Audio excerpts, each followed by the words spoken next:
हूं आपके साथ शुभांगी सिंह मिश्रा और आज का हमारा मुद्दा है कर्मचारियों को राहत, ट्रांसफर पर सियासत। छत्तीसगढ़ सरकार ने कर्मचारियों को बड़ी राहत देते हुए ट्रांसफर से बैन हटा दिया है। हालांकि सरकार ने इसमें कुछ बदलाव जरूर किए हैं, जिसे लेकर अब सूबे में सियासत हो रही है। आज इसी पर करेंगे चर्चा, लेकिन पहले देखिए ये स्पेशल रिपोर्ट। 2025 के लिए एक स्थानांतरण नीति विशेष रूप से, जिसमें जिला स्तर पर 14 जून से 25 जून तक, ऐसे ही राज्य स्तर पर विभागीय मंत्री की मंजूरी से 6 जून से 13 जून तक ये स्थानांतरण किए जा सके। राज्य सरकार के इस फैसले के बाद छत्तीसगढ़ के कर्मचारियों को बड़ी राहत मिली है। 3 साल से ट्रांसफर पर लगे प्रतिबंध को हटा दिया है। हालांकि सरकार ने इसमें कुछ बदलाव जरूर किए हैं, जिसे लेकर सियासत भी खूब हो रही है, वो भी आपको बताएंगे। पर पहले ट्रांसफर के कुछ अहम पहलुओं पर नजर डालते हैं। साई कैबिनेट ने कर्मचारियों को दी राहत, 3 साल बाद ट्रांसफर से हटा बैन। स्थानांतरण के लिए नई नीति लागू, जिला लेवल पर 14 से 25 जून तक तबादले। ट्रांसफर के लिए 6 से 13 जून तक होंगे आवेदन। जिला स्तर पर प्रभारी मंत्री करेंगे ट्रांसफर। स्टेट लेवल पर विभागीय मंत्री की मंजूरी से होंगे तबादले। राज्य स्तर पर 6 से 13 जून तक हो सकेंगे ट्रांसफर। नक्सल प्रभावित क्षेत्रों में भी की जाएगी पद स्थापना। 25 जून के बाद ट्रांसफर पर फिर लगेगा बैन। कैबिनेट बैठक में लिए गए इस फैसले से कर्मचारी फेडरेशन खुश है। निश्चित रूप से इस निर्णय से प्रदेश के हजारों अधिकारी कर्मचारियों को न केवल न्याय मिला है, बल्कि पारदर्शिता और तर्कसंगत प्रक्रिया की दिशा में एक सकारात्मक पहल भी हुई है। 3 साल के लंबे इंतजार के बाद हुए इस फैसले पर सियासत भी खूब हो रही है। विपक्ष सरकार पर हमलावर है। कांग्रेस का आरोप है कि मंत्रियों के बंगले में भ्रष्टाचार की दुकान खुल गई है, तो डिप्टी सीएम विजय शर्मा का कहना है कि बैज उनकी सरकार का काम बता रहे हैं। ट्रांसफर उद्योग तो है, और पिछले समय तो आप लोगों ने देखा बहुत सारे विभागों का उनके कर्मचारी खुलेआम भ्रष्टाचार का आरोप लगाए थे। ये कोई नई चीज़ थोड़ी है। भारतीय जनता पार्टी में तो पूरे दुकानें खुल गई पूरे प्रदेशों में, अब अपना दुकानदारी चलाएंगे। उनको अपनी सरकार का ध्यान है, वो जो करते हैं, जैसी उनकी कल्पना है, जैसा वो सोचते हैं, वैसा वो बोल रहे हैं। मेरा इसमें बड़ा स्पष्ट मानना है कि बहुत सारी व्यवस्थाओं को नियमित करने के लिए अगर थोड़े दिनों का छूट है तो कर लिया जाए, वो ठीक है। ये सोचना तो उनको अपनी सरकार का ध्यान आ रहा होगा। वार पलटवार के तहत ट्रांसफर से बैन हटना कर्मचारियों के लिए राहत की खबर है। लंबे समय से परिवार से दूर रह रहे लोग अपने घर के करीब आ सकते हैं, लेकिन क्या ये इतना आसान होगा, ये अहम सवाल है। शिखर देवांगन, बंसल न्यूज, रायपुर। तो कर्मचारियों का 3 साल का इंतजार खत्म हुआ, लेकिन जैसे ही बैन हटा वैसे ही सियासत शुरू हो गई। तो बंसल न्यूज के कुछ सुलगते सवाल हैं, उन पर नजर डाल लीजिए। सबसे पहला सवाल तो ये, क्या ट्रांसफर पर बैन खुलने से कर्मचारी अपनों के पास पहुंच पाएंगे? दूसरा सवाल, क्या कम वक्त में ट्रांसफर प्रभारी मंत्रियों के लिए चुनौती साबित होगी? और तीसरा सवाल, ट्रांसफर पॉलिसी को भ्रष्टाचार की दुकान क्यों बता रही है कांग्रेस? आज इन्हीं सवालों के इर्द गिर्द रहेगी चर्चा। सबसे पहले मिल लीजिए हमारे आज के मेहमानों से। अजय गंगवानी जी, कांग्रेस प्रवक्ता, हमारे साथ आज इस चर्चा में रहेंगे। गंगवानी जी, बहुत स्वागत है आपका। प्रवीण साहू जी हमारे साथ, बीजेपी के प्रवक्ता, इस चर्चा में जुड़ रहे हैं। प्रवीण जी, आपका भी स्वागत है। वरिष्ठ पत्रकार उचित शर्मा जी, आपका भी स्वागत करती हूँ बंसल न्यूज पर। उचित जी, ये बात उचित नहीं लगती कि जैसे ही कर्मचारियों के हित में कोई फैसला आता है, सरकार कांग्रेस की हो या बीजेपी की हो, हमेशा तबादलों पर कोई फैसला आता है तो एक ही चश्मे से देखा जाता है कि अब तबादला नीति लागू हो गई है, अब मंत्रियों के जो घर हैं वो भ्रष्टाचार के गढ़ बन जाएंगे। अरे हम इस फैसले को कभी इस तरह से क्यों नहीं देखते कि कर्मचारियों के हित में कुछ हुआ है, कर्मचारियों के लिए खुशखबरी है? बिल्कुल सही कहा आपने। ये पॉजिटिव, इसको कोई भी सरकार या कोई भी पार्टी है इसको पॉजिटिवली नहीं देखती। जब भारतीय जनता पार्टी विपक्ष में थी तब इसको ट्रांसफर उद्योग कहती थी, अभी जब कांग्रेस विपक्ष में वो भी इसको ट्रांसफर उद्योग कह रही है। तो ये चीजें एक सतत प्रक्रिया है, लंबे समय से अपेक्षित थी। मुझे नहीं लगता कि इसमें भी कोई राजनीति ढूंढनी चाहिए फिलहाल। तब जबकि ये शुरुआत हुई है, केवल घोषणा हुई है। अभी उसको आप अगर कुछ गलत हो रहा है, कोई भ्रष्टाचार हो रहा है, तो उसको थोड़ा वक्त तो दीजिए। अभी शुरू हुआ नहीं, आपने अपनी मंशा जाहिर कर दी, तो ये आप केवल विपक्ष को अपने सवाल उठाने हैं और विपक्ष का धर्म निभाना है। तो वो इसलिए ये कह रहे हैं। इसके पीछे आप ये भी तो बात की कि अपेक्षित था ना लंबे समय से। एक समय विपक्ष ये भी कहता था कि आप ये ट्रांसफर खोल क्यों नहीं रहे हैं, तकलीफों में जी रहे हैं। जी। आप ही के नेता चिट्ठियां लिखते थे कि अनुशंसा करते थे कि ऐसा किया जाए। अब चालू किया तो मुझे लगता है विपक्ष को इसे थोड़ा सा वक्त देना चाहिए। इतनी जल्दी में आप ये मत बोलिए कि करप्शन हो गया है, उद्योग धंधे शुरू हो गए, ट्रांसफर उद्योग एक चालू हो गया। ये टर्मिनोलॉजी जो है आप कुछ दिन रोक के रखिए। जब आपके पास शिकायतें आए, जब आपके पास साक्ष्य आए, जब कर्मचारी संघ तो सबसे पहले कुछ हैप्पी है, आप किसके फेवर में बात कर रहे हैं? कर्मचारियों के लिए बात कर रहे हैं, तो कर्मचारी तो अभी हैप्पी है, वो खुश है, निश्चित उन्होंने तो स्वागत किया है। तो फिर आपकी विरोध का क्या तात्पर्य रह जाता है? क्यों इस तरीके का वो करते हैं, ये समझ से परे है। तो बेहतर होगा कि जो कर्मचारी संघ कह रहे हैं, हेलो आवाज आ रही है? जी आ रही है। तो जो कर्मचारी संघ अगर स्वागत कर रहा है, तो आपके विपक्ष में बैठ के भी आपको उनके फेवर में बात करने का कोई तौहीन मतलब कोई तर्क ऐसा दिखता नहीं है। आप इसको अपेक्षित था, 3 साल से पेंडिंग थे, अभी खुला है, इसका स्वागत करें। अगर आपको नेगेटिविटी दिखती होगी, आगे कोई समस्या दिखती है, तब आप सवाल करें। ये बिल्कुल समय उचित जी। दीपक और बैनर्जी के देखिए सवाल इसलिए भी उठता है क्योंकि हो सकता है विपक्ष अचानक से इस फैसले के आते ही इसलिए सवाल उठा रहा है क्योंकि वक्त भी लग गया है। आप देखिए साय सरकार 2023 दिसंबर में आई और अब जून 2025 में ये फैसला आया। एक लंबा इंतजार किया कर्मचारियों ने। गंगवानी जी से पहले प्रवीण साहू जी के पास में जाना चाहूंगी। प्रवीण जी, इतना वक्त क्यों लग गया तबादला नीति लाने में, जबकि आप जानते हैं कि कर्मचारी लंबे वक्त से इंतजार कर रहे थे इस फैसले का?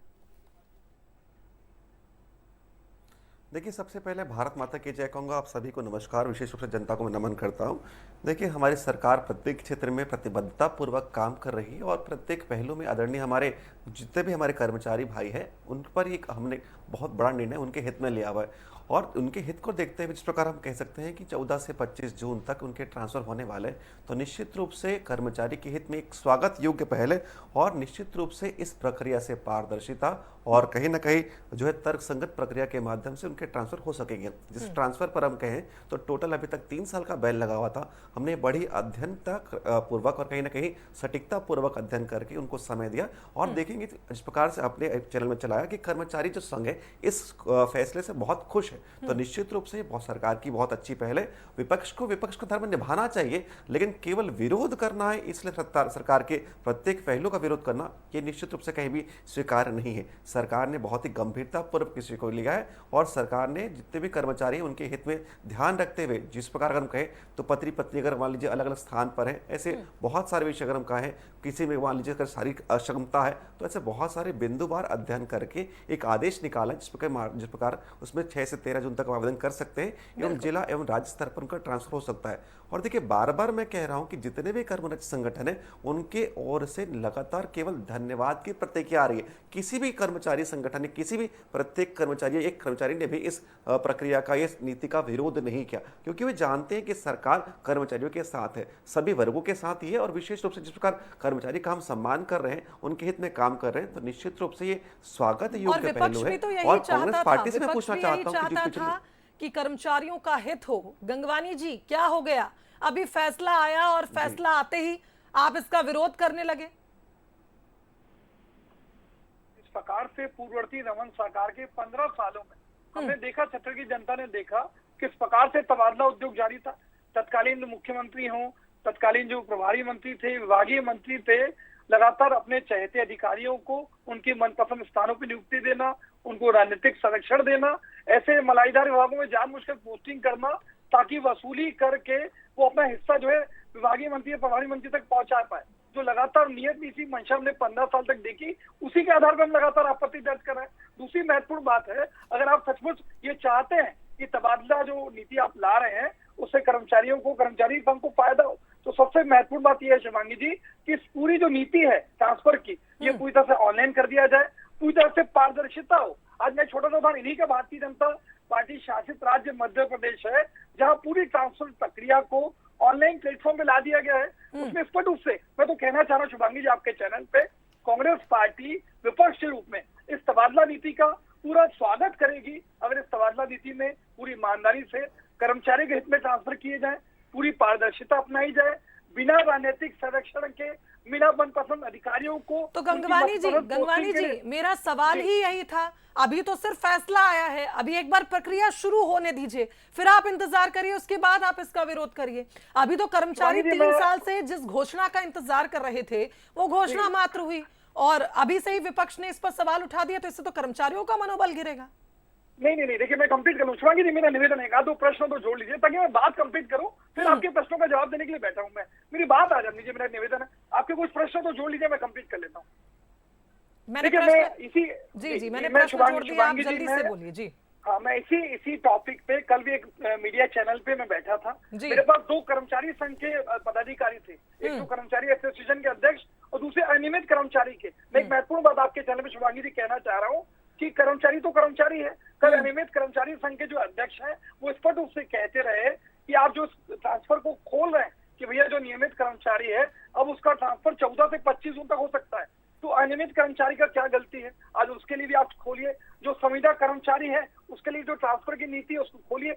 मैं देखिए, बात आरोप लगाने की नहीं है, विपक्ष का ये दायित्व है कि सत्ता पक्ष की नियत नीति मंशा क्या है। क्या ये जो तबादला नीति को खोला गया है ये क्या विभागीय मंत्री, प्रभारी मंत्री के कमीशन पूरी भ्रष्टाचार के लिए खोला गया है कि पूरी ऑनलाइन प्रक्रिया, पारदर्शी प्रक्रिया अपनाई जाएगी? प्रवीण जी आप जरा जवाब दीजिए, कैसी प्रक्रिया लेकर आएंगे आप? ट्रांसफर पॉलिसी तो लागू करवा रहे हैं, क्या किस तरह से प्रक्रिया, ये पारदर्शिता इसमें और जितने तमाम मापदंड मांग रहे हैं गंगवानी जी वो मिलेंगे या नहीं मिलेंगे? देखिए, बिंदुवार इनका मैं उत्तर देता हूं, उसके पहले एक पंक्ति कहूंगा कि जाकी रही भावना जैसी प्रभु मुहूर्त देखे तिन तैसी। जिसने केवल अपने कार्यकाल में भ्रष्टाचार किया हो उसको हर जगह भ्रष्टाचार की कहीं ना कहीं जो है दृष्टिकोण दिखाई देता है। रही बात, देखिए ये जो कह रहे थे कि ऑनलाइन करना चाहिए था, मैं एक विषय उनको बताना चाहूंगा। देखिए, इनके कार्यकाल में यदि किसी को टेंडर लेना पड़ता था तो इनके में आरसी चलता था, रेट की कॉन्ट्रैक्ट होता था, आपको ऑनलाइन अप्लाई करने की आवश्यकता नहीं पड़ती थी। हमारे काल में हमने इसको बंद करके जेम की व्यवस्था की है, ऑनलाइन बिडिंग होता है। और महत्वपूर्ण चीज बताऊं, इनके कार्यकाल में कोयले की परिवहन की व्यवस्था को, ऑनलाइन व्यवस्था को उल्टा ऑफलाइन कर दिया गया था ताकि भ्रष्टाचार कर सके। तो निश्चित रूप से हमने तो पुनः उसको ऑनलाइन किया है। और महत्वपूर्ण विषय क्योंकि कर्मचारी का संबंध है, देखिए मैं आपको बताना चाहता हूं कि जो नोटशीट की प्रक्रिया है हमने उसको तक ऑनलाइन करना शुरू कर दिया है। जिस प्रकार पहले केवल बाबू जो है फाइल दबा कर बैठ जाते थे और फाइल कहां पर है किसको पता नहीं चलता था, तो निश्चित रूप से उस प्रक्रिया को हमने ऑनलाइन किया। तो यह स्वीकार कहां से होगा? वही मैं कह रहा हूं, तो केवल भ्रष्टाचार करते हैं जी, क्या आज जब पूरी प्रक्रिया ऑनलाइन होगी इसका जवाब दे दीजिए गंगवानी जी। सुन लीजिए, मैंने सब नहीं किया। मध्य प्रदेश में अरे सुन लीजिए, साहस रखिए सच सुनने का। और जो प्रभारी मंत्री के विषय पर बयान दे रहे हैं, मैं पूछना चाहता हूं क्या आपके कार्यकाल में प्रभारी मंत्री को ये दायित्व नहीं दिया गया था क्या? तब 5 साल के प्रभारी मंत्री वाली व्यवस्था नहीं थी कि तब भी व्यवस्था थी। आज जब उसी व्यवस्था के अंतर्गत काम हो रहा है तो आपको आपत्ति हो रही है। आपका वक्तव्य तो निश्चित रूप से कर्मचारियों के मनोबल को गिराने वाला है और कांग्रेस पार्टी के पास कोई भी विषय नहीं है, इसलिए ओछी राजनीति कर रही है। इस सरकार ने कर्मचारियों के हित में बहुत अच्छा निर्णय लिया है, स्वागत योग्य निर्णय है, लेकिन कांग्रेस पार्टी को ये भी स्वीकार नहीं है क्योंकि वो कहीं ना कहीं प्रत्येक वर्ग के विरोधी है और उनका ये विरोध कर्मचारी वर्ग का विरोध है। जवाब नहीं आया। ऑनलाइन रहेगी प्रक्रिया या नहीं? प्रवीण जी ये सवाल कर रहे थे गंगवानी जी। क्या मध्य प्रदेश में आपकी सरकार है? पूरी प्रक्रिया मेरे को 2 मिनट दीजिए, मैं बात कर देता हूं शिवांगी। मेरा निवेदन है, मैं कंप्लीट कर लूं। 6 तारीख से रुक जाइएगा, प्रवीण जी आपकी बात आ गई, दिख जाएगी। लेकिन मैंने जो प्रश्न पूछा उसका उत्तर दीजिए ना कि आपने वर्तमान में जिस प्रकार हमने बिडिंग के लिए जेम की व्यवस्था की थी, आपने रेट कॉन्ट्रैक्ट आरसी की व्यवस्था क्यों की थी? आप मुझसे पूछना चाहता हूं कि जो गंगवानी जी से पहले पूछ लेती हूँ क्या कहना चाह रहे, फिर आप जवाब दीजिएगा। आप दोनों बोलेंगे साथ में तो किसी को कुछ समझ में नहीं आया। गंगवानी जी। शिवानी जी, एक महत्वपूर्ण बात मैं कहना चाह रहा हूं, अगर आप ये सचमुच चाहते हैं कि तबादले नीति का सीधा फायदा क्षेत्रीय अधिकारी कर्मचारी को मिले, मैं 3 महत्वपूर्ण बातें कहना चाह रहा हूं। पहली बात, अगर कोई अधिकारी कर्मचारी ऑनलाइन आवेदन करे कि भैया वो ट्रांसफर कहां से कहां चाहता है, उसके पीछे का कारण क्या है। पहली बात, उसी ऑनलाइन पोर्टल पे जो प्रभारी मंत्री, विभागीय मंत्री है, उसका नाम और उसके अनुशंसा का कारण कि आखिर वो किस कारण से उसको ट्रांसफर के लिए अनुशंसा करे। दूसरी बात, तीसरी का जो फाइनल लिस्ट आ रही है उसमें 10% दिया जाए कि भैया इन लोगों के द्वारा ट्रांसफर के लिए अप्लाई किया गया था, इनकी प्रभारी मंत्री के इस आधार पे जो उचित कारण हो, वास्तविक कारण हो, जो सही में जरूरतमंद हो, जिस कर्मचारी को सही कारण के आधार पर ट्रांसफर दिया जाए? क्या इसलिए ट्रांसपेरेंसी मेंटेन करेंगे? या ये मैं स्पष्ट रूप से पूछना चाह रहा हूं, क्या प्रभारी मंत्री, विभागीय मंत्री आर्थिक लेन देन करके कमीशन खोरी, भ्रष्टाचार बढ़ाने के लिए वसूली करने वाले अधिकारियों को राजनीतिक संरक्षण देने का ठीक है। इतिहास जो 15 साल ठीक है साहू जी, आपका जवाब अनुभव कह रहा है दीजिए। ये। गंगवानी जी एक एक करके पूछिए, वरना इतने सारे सवाल फिर प्रवीण जी कंफ्यूज हो जाएंगे, फिर आप कहेंगे मेरा ये सवाल छूट 5 गया। साल में केवल ट्रांसफर का एक उद्योग खोल दिया गया था, जिसके माध्यम से प्रदेश के कर्मचारियों का पैसा लूटा गया। जबरदस्ती जिस प्रकार हम कहे, गंगवानी जी, अब आप जवाब नहीं ले रहे हैं, आप इतने सवाल करेंगे तो फिर साहू जी जवाब कैसे देंगे? केंद्रीय कार्यालय पैसा पहुंचाएगा। तो जो कांग्रेस पार्टी केवल और केवल ट्रांसफर उद्योग चलाती आई है, उसको इस पारदर्शी व्यवस्था से कहीं ना कहीं परेशानी तो होगी ही, जिसने कर्मचारियों का शोषण किया। और अगर हम वर्तमान की बात करें तो इन्हीं कर्मचारियों ने आपके खिलाफ वोट दिया, क्योंकि आपने कर्मचारियों को प्रत्येक जगह प्रताड़ित किया। आज उन कर्मचारियों के हित में हम अधिक काम कर रहे हैं, तो ये बार बार आपका विरोध करना कहीं ना कहीं निश्चित रूप से फिर से आपका कर्मचारी विरोधी होना ये प्रस्तुत करता है। आज मैं पूछ रहा हूं कि यदि प्रभारी मंत्री या राज्य स्तर पर मंत्री जी कर रहे हैं ट्रांसफर, तो आपको आपत्ति किस बात की? अरे मैं पूछना चाहता हूं, क्या आपने वक्त तो नहीं सुना क्या? जितने भी कर्मचारी संघ के अध्यक्ष सम्मानी महोदय ने कहा कि भाई इस फैसले से वो कर्मचारी हित की खुश बात है। है। जब कर्मचारी वर्ग खुश है, कांग्रेस के प्रवीण जी, तकलीफ हो रही है। मेरी बात तो सुनिए, इनके प्रवीण पास जी। कोई विषय नहीं है। बिल्कुल प्रवीण जी, मेरी बात सुनिए। मेरा एक आपसे सप्लीमेंट सवाल था कि इतना वक्त क्यों लगा ट्रांसफर पॉलिसी आने में, और अब चूंकि पॉलिसी आ चुकी है, अब आप देखिए नक्सल क्षेत्रों में भी तस्वीर चूंकि बदल गई है, नक्सलियों के क्षेत्र में भी पद स्थापना की बात इस पॉलिसी में है, तो किस तरह से ये प्रक्रिया होगी? और उसी में मैं अजय गंगवानी जी का सवाल भी जोड़ लेती हूँ, क्या ये ऑनलाइन रहेगी प्रोसेस और ट्रांसपेरेंसी मेंटेन की जाएगी इस प्रोसेस में? इसका जवाब आप दे दीजिए जी प्रवीण जी। देखिए, आपने जो महत्वपूर्ण प्रश्न पूछा कि समय क्यों लगा, आप अगर देखेंगे तो जिसके कांग्रेस के कार्यकाल में 5 साल में इतने ब्लंडर्स हुए, उसको सुधारने में समय लगा। अगर हम बात करें जिस प्रकार से हमने बहुत महत्वपूर्ण निर्णय, शिक्षकों की हम बात करें तो युक्तियुक्तकरण का निर्णय लिया, ऐसे बहुत सारे विषय है जिस पर समय लगता है। तो निश्चित रूप से प्रत्येक पहलू पर अध्ययन करने के बाद हमने जिस प्रकार कल अगर कहे तो कैबिनेट की बैठक पर इस जो ट्रांसफर लगा बैन है उसको हटाया, क्योंकि प्रत्येक विषय पर हम लगातार अध्ययन कर रहे हैं, चाहे वो युक्तियुक्त विषय हो, युक्तियुक्तकरण का हो, या अन्य प्रत्येक पहलू पर हम काम रहे। नक्सल मोर्चे पर भी सरकार काम कर रही है, तो लगातार प्रत्येक विषय पर समय लगा। मैं मानता हूं, स्वीकार करता हूं इस विषय को, लेकिन सरकार ने 1.5 साल के भीतर इस विषय को स्वीकार करते हुए ट्रांसफर पर लगा बैन हटा दिया। तो निश्चित रूप से मैं कह रहा हूं कि कांग्रेस को आपत्ति किस बात की? और रही जो आपके प्रश्न के अगले हिस्से की, देखिए आप कल आप देखेंगे तो लगभग हमारे प्रयास रहेगा कि ऑनलाइन व्यवस्था के माध्यम से ही यह आवेदन हम स्वीकार करें, और प्रत्येक विषय पर हम जो है बिंदुवार उत्तर इनको दे देंगे। इनकी तरह हम ट्रांसफर को अपारदर्शी नहीं करेंगे, हमारी सारी प्रक्रिया पारदर्शी होगी, और जो भी व्यक्ति जिसको कहीं ना कहीं जो हितग्राही, जो जिसको कह सकते हैं कि जो डिजर्विंग होगा, निश्चित रूप से उसका ट्रांसफर होगा। चलिए ठीक है। उचित जी, एक सवाल यहां बनता है, कारण यह है कि पहले की तस्वीर में और 3 साल बाद की अब जो ये तस्वीर बदली है, जमीन आसमान का फर्क तो नहीं कहेंगे, लेकिन काफी फर्क पड़ा है। नक्सल क्षेत्रों को मैं यहां चिन्हित करूंगी। नक्सल क्षेत्रों में जब पहले ट्रांसफर होते थे तो कई बार ऐसे आरोप लगे हैं कि अधिकारी कर्मचारी वहां जाने से डर रहे हैं, उस क्षेत्र में वो अपना ट्रांसफर नहीं चाहते। क्या अब जो वक्त बदला है, हालात बदले हैं, इस बार ये ट्रांसफर पॉलिसी में ये भी सुखद परिणाम नजर आएंगे कि अब ऐसे क्षेत्रों में भी लोग जाने से आगे पहल करेंगे कि हमें यहाँ पर ट्रांसफर दे दिया जाए? नहीं, पहल तो नहीं करेंगे, लेकिन पहले से बेहतर स्थिति होगी सौभाग्य। नो डाउट कि हालात पहले से, हाल और हालात दोनों सुधरे हैं। अब वहां पे जाने में किसी को ऐतराज नहीं हो सकता। थोड़ा सा पहले भी नहीं था, लेकिन लोग कोशिश करते थे कि वहां ना जाए। इतनी बुरे हाल नहीं थे सौभाग्य पहले, जिस तरह की मीडिया में दिखाया जाता है, दिल्ली में माना जाता है। हकीकत ये है कि वहां भ्रष्टाचार के लिए इन कर्मचारी अधिकारियों को और मौके मिल जाते हैं। शहरी क्षेत्र में वो करोड़ों में करप्शन कर सकते हैं, तो वहां के क्षेत्रों में अरबों में कर सकते हैं, क्योंकि वहाँ ऑडिट वगैरह जनरली होती नहीं है, वहाँ देख रेख उतनी हो नहीं पाती। ये दोनों राजनीतिक दलों के अपने अपने दावे हैं, ना पहले राम राज्य था ना अभी। गंगवानी जी कहते हैं कि अपने क्लोज लोग को अपनी जगह अपॉइंट करना चाह रहे थे, तो आपने क्या किया था? सोनवानी जी पीएससी के जो थे, क्या वो कोई एग्जाम देके अपॉइंट हुए थे? रानू साहू कलेक्टर जो बनी थी, आपको कोई अपॉइंटमेंट नौकरी का आवेदन देके बनी थी? आप ही ने तो बनाया था। हम भी आरोप लगा सकते हैं कि ये आपने अपने चहेतों को बैठाला, फिर उन्होंने क्या किया? एक बड़ी लंबी फेहरिस्त है। वहीं पे ऑनलाइन की प्रक्रिया बता रहे प्रवीण साहू जी कि ऑनलाइन से सब ईमानदार हो गए क्या? इन्होंने जैम लेके आए ऐसा कह रहे हैं। और सीजीपीएससी घोटाला तो हम सभी नहीं भूल सकते, जिसमें अभी लगातार जांच पोल वाला भी किसी ने क्या देखा। और प्रवीण साहू जी कह रहे हैं ऑनलाइन हमने कर दिया जैम में इतने पाप हो रहे हैं, इतने करप्शन हो रहे हैं कि आज आपको मैं बता रहा हूँ, क्योंकि मैंने इसकी काफी स्टडी की है। तो वहां जी जो 20,000 करोड़ की सामग्री मान लीजिए कोई राज्य खरीदता था, अब जैम से वो 28,000 करोड़ की होगी। आप एंड ऑफ द ईयर आप ये निकाल लीजिएगा, ये मेरी रिसर्च रिपोर्ट कहती है, खुद मैंने उस पर काफी रिसर्च की है। पहले आरसी होती थी तो मान लीजिए कोई चीज 250 रुपए की थी, वो जसपुर में भी 250 में मिलेगी, बस्तर में भी 250 में मिलेगी, और राजनांदगांव में भी 250 में मिलेगी, और रायपुर में भी। अब ये वही 250 की चीज है, बस्तर में मिल रही है 400 में, जसपुर में मिल रही है 1200 में, और राजनांदगांव में मिल रही है 800 में जी।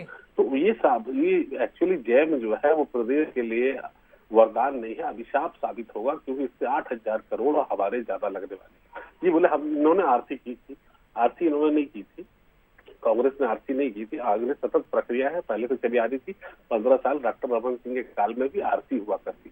तो ये दोनों आरोप बस लगा रहे हैं एक दूसरे के ऊपर। और दूसरा ये कह रहे हैं कि ईमानदार हमने पूरा चीजें जो की वो आपके ऑनलाइन करने से क्या ईमानदारी होगी? क्या जैम में आने से बड़ा सवाल है, ऑनलाइन करने पे क्या ईमानदारी होगी? ये सवाल इसलिए क्योंकि हमेशा इसे ट्रांसफर पॉलिसी को ट्रांसफर उद्योग की तरह लिया जाता है। पहले गंगवानी जी 10 सेकंड, उसके बाद में प्रवीण साहू जी के पास जाऊंगी। देखिए, बहुत अच्छी बात वरिष्ठ पत्रकार उचित शर्मा जी ने कही। अभी मेरे छोटे भाई बड़े बड़े दावे कर रहे थे कि हमने जैम पोर्टल ला के चीजों को ज्यादा पारदर्शी बनाया, और पत्रकार जी ने बिल्कुल अंडरलाइन किया कि जैम पोर्टल के माध्यम से आरती के बजाय ज्यादा जो है भ्रष्टाचार हो रहा है। दूसरी महत्वपूर्ण बात, ये मेरा आरोप नहीं है, तहसीलदार संघ के अध्यक्ष वो स्पष्ट रूप से राजस्व मंत्री पर आरोप लगाते रहे कि 137 लोगों के ट्रांसफर में राजस्व मंत्री ने लाखों रुपए की रिश्वत दी। ये वही भारतीय जनता पार्टी है जो दंतेवाड़ा के एक ही नाले पे बिना बजट प्रावधान के, बिना प्रशासनिक अनुमति के, बिना टेंडर के 3-3 पुल बनाते हैं। इन्हीं के नेता, जब भारतीय जनता पार्टी के नेता चाहे अमरलाल, अजय चंद्राकर, धर्मलाल कौशिक, राजेश मूणत, सुशांत शुक्ला विधानसभा में अपने सत्ता पक्ष को घेरने का प्रयास करते हैं, ये आईना दिखाने का प्रयास करते हैं। जो आपका कमीशनखोरी और भ्रष्टाचार का चरित्र है, उसी अंदेशे में हमें आरोप लगाने की बात कर रहे हैं। दूसरी महत्वपूर्ण बात है, आपका मूलभूत चरित्र जो है वो कर्मचारी विरोधी है। आप शनिवार का अवकाश समाप्त, ठीक है, मुझे लगता है 10 सेकंड से ज्यादा हो गए। गंगवानी जी मैं जवाब ले लेती हूँ। प्रवीण जी 10 सेकंड्स। देखिए, जिस कांग्रेस पार्टी ने सीजीपीएससी जैसे महत्वपूर्ण परीक्षा में घोटाला किया और हाईकोर्ट को टिप्पणी करनी पड़ी कि भाई 18 लोग की नियुक्ति महज कोई सहयोग नहीं हो सकता, तो निश्चित रूप से कांग्रेस का ये भ्रष्टाचार का ये प्रयोग था। अगर हम कहें तो डिप्टी कलेक्टर के पद बेचे गए, अन्य तहसीलदार के पद बेचे गए, जिस तहसीलदार की ये जिक्र रखे हैं, तो निश्चित रूप से हमारे यहाँ पारदर्शी व्यवस्था है, चाहे सीजीपीएससी हो, चाहे कर्मचारी की नियुक्ति के बाद उसकी ट्रांसफर की पॉलिसी हो, हम उसको नीति के रूप में ले रहे हैं, पॉलिसी के रूप में ले रहे हैं। कांग्रेस पार्टी ने इसको नीति के रूप में लेकर उद्योग के रूप में लिया, इसलिए उनको आपत्ति हो रही है।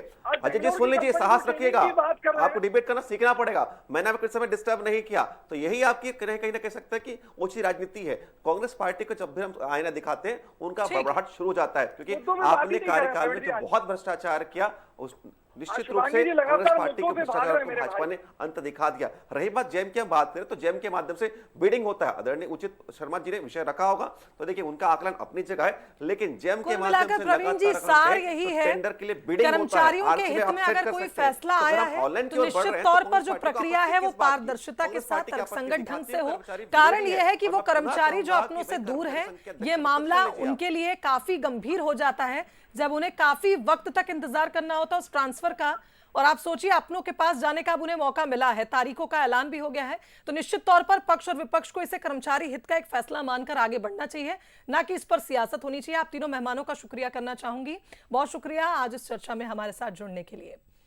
तो इसी के साथ आज का मुद्दा में फिलहाल इतना ही।